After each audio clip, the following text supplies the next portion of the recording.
Hi, my name is Jan Dufour and I'm an independent Stampin' Up! Demonstrator. Today I'm going to show you an alcohol marker techniques. The last video I did was on watercolored markers or the water-based markers. If you need to look at that, it is at stampmesilly.com, my blog. If you want to email me with questions, it's jandufour, all one word, at yahoo.com. If you want to order, it's jandufour.stampinup.net. So in the last video, I was showing watercolor markers, and here's an example of what we're going to do today that is using watercolor markers, and it's blended, but you can definitely see the ridges of where that blending is occurring. So I'm going to show you how to basically blend a lot better. Now, I'm not an artist. I don't say that I have better skills than anybody else, because I don't. I'm going to show you the way I like to do it. If I've looked online, I've seen people saying start with light colors, start with dark colors, mix the two together, repeat, rinse, wait till it dries, do it while it's wet, all kinds of things. Do whatever you want, try it, see what you can come up with. And just let you know, this particular picture is not a stamp. It's United Through Creativity, which is a digital download. It's 14 pages. It's free. So go to stampinup.com and you can get it. It comes in multiple languages. There's obviously diversity pictures and 4 different languages. There's English, French, German, and Dutch. All kinds of sayings. You can, at least on a PC, again, I don't use a Mac, so I don't know. This is obviously for Canada because it says, how's it going, eh? Which I'm half Canadian, so I can say that. I'm an American citizen, but my mom was Canadian. This is the image that we're going to be using today. And there's, this is obviously Dutch. I know hoi is hello in Dutch. So all kinds of different things. So go out there, grab it. If you hit Control Alt and then the S key, and then drop and drag whatever it is that you want to highlight, it will copy to your clipboard, and then you can paste it anywhere you want. And there are no lines around it. They've gotten much better at doing that. So if there's just one particular thing on a page that you want to repeat, like in this example, I've repeated many different things. As far as paper, you can use our basic white thick, or our shimmering white paper. They all hold up to multiple layers of using the colors. I'm going to show you how I do it. I start with the light, and depending on how much ink you end up putting on the colored area, it may or may not spread. So just to be on the safe side, I always start with the bullet tip, and I just make a line, and don't worry about the line showing later, around the edge, so that I kind of stay away from, I don't have to go up to that area so much and put that much color on it up there, because I've kind of already covered it. Then I use the brush marker and I just finish up. Now, as I was showing here, I don't color up and down with spikes. I color in circles, ovals, I guess is really more accurate. And don't be surprised when you first color something with alcohol markers. You might go, oh, that didn't blend very well. Let it dry.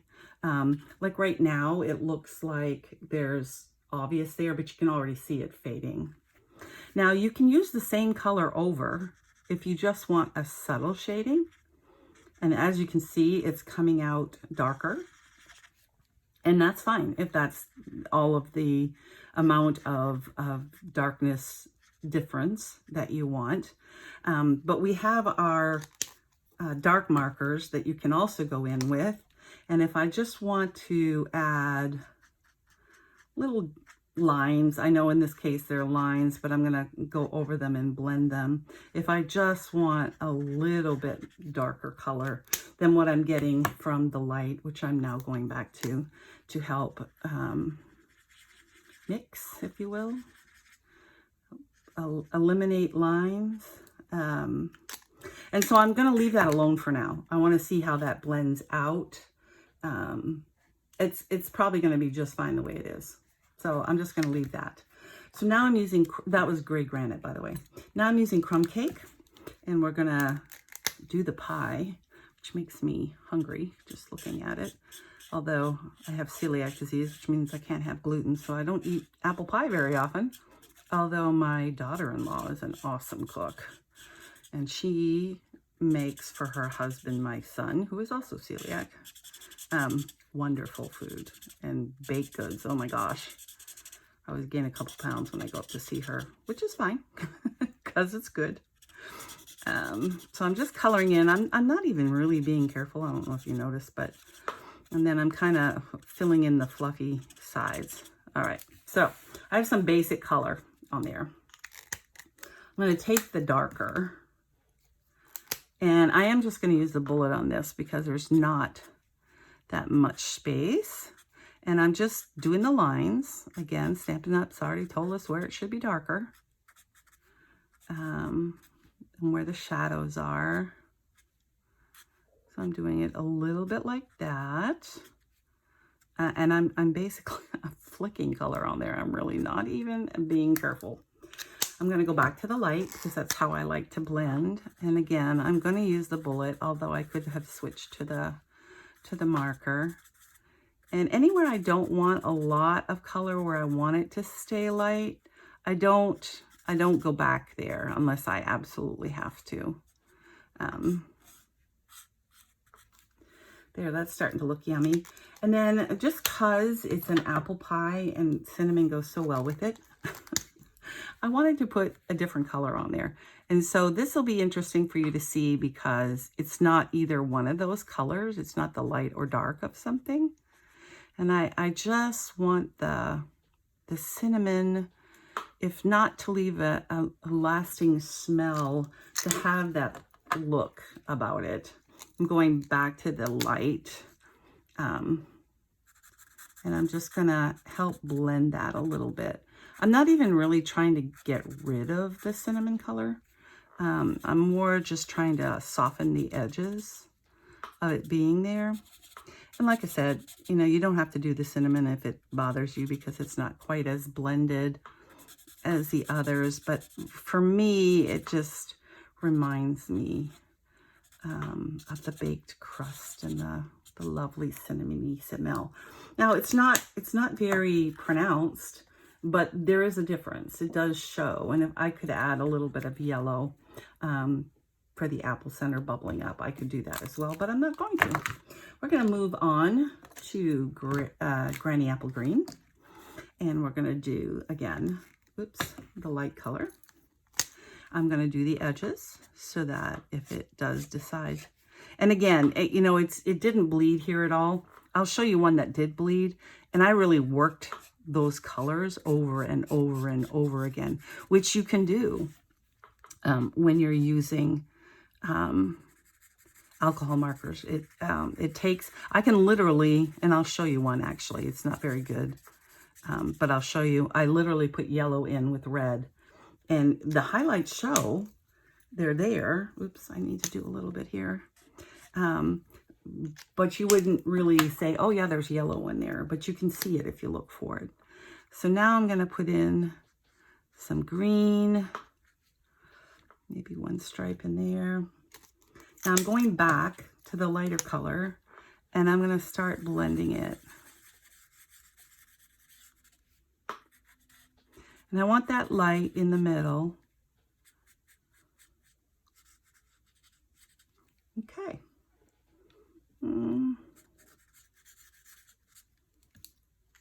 Got a little bit more in there. And then I'm using the soft sea foam. It's just barely green. Because, you know, a granny apple isn't like white. So I just wanted to, and I'm not blending it or doing anything with it. I'm just giving it some color. So there you have it. You can see the coloring and what that does when you're using. You can see the blending, the highlights, the dark, the light. Now I'll show you one that I did maybe if I still have it. That, no, that's not it either. Hang on. I think I have it here somewhere. I don't think I threw it out. Where I just went nuts on the blending, very close to the edge. And I think I got rid of most of it, but here's another example. And this is a horrible example, but this is me wanting to tinge the green. And I worked it a couple of times, and so it really did smear. And this is watercolors in the middle. I was trying to see how well I could blend the yellows and the oranges. And as you can see, it doesn't blend much. It's not horrible. I mean, if it was just a small piece on there, I think it probably would be fine. But, you know, when it's the main event, it really kind of looks... oops, I thought I had found the right one. Here's the color when I did it with alcohol markers. And I left the veins pretty unblended. But if you can see in here, there's yellow and red and brown, and it's blended. And it looks like a leaf. I mean, it looks the way a leaf looks. So that's all I have for information. I hope you give these a try. They're like other brands of alcohol markers that I will not name. I have another brand that I like. It's, you know, they're good markers. They absolutely have more color choices. Oh, I found the smeared one. They're almost twice as expensive though. The tips on these are not the same, but they're good and they work well. They're just different. So just be aware if you've used other markers. But here's an example of where I really worked the color on this side and it blended out. Now, when it's really dark like that, that might be where you can come in. Oh, and this is our, I bet you can't see that at all. Oops, I'm trying to get light. It's our shimmer white. But, and it didn't leak because of that, it being the shimmer white. It leaked because, I worked the corner too much. So the blender eraser is something you just work in and clear it off. And you do have to let that dry. Otherwise you're just smearing more color. It's almost dry. I'll wiggle it a little bit and see. But you can see it's much lighter. So it does remove color. I don't know if it's the, you know, absolutely great, because of course now I think I'm picking up some of the ink color and spreading it, but it's almost perfectly clear now. And if you had that on a picture, nobody would notice that there had been color down there, because that little wet spot's going to dry. So it works really good, but it also works really good, let me see, taking out color. If you just decide that you've colored that spot too much and you want to take out some of the color, you can see that I've erased that little square in there. And then I can go back in and color it more lightly or whatever. And then, you know, I may end up trying to take that off, but that's a lot of color to remove, particularly with the ink being from an inkjet printer and not from our Memento Black, our Tuxedo Memento Black. I don't know how well it would hold up to the marker. As you can see, I'm making a mess, you would think, but it's not usable the way it is. So I'm gonna just do that. I'll do it a couple more times and I'll post the results if they end up being decent. But the blender pen is, I mean, the blender remover really does work quite well. Actually, yeah, it actually is taking quite a bit of that off. I would have to let that dry before I would do any more, like really dry the different layers, but I've got that almost all removed. So the blender, or I keep calling it a blender, the color lifter works very well. I hope that this helps you with knowing or deciding what kind of coloring you like to do. Please leave me comments below. If you have any questions, I'd be happy to answer them. My blog, again, is stampmesilly.com.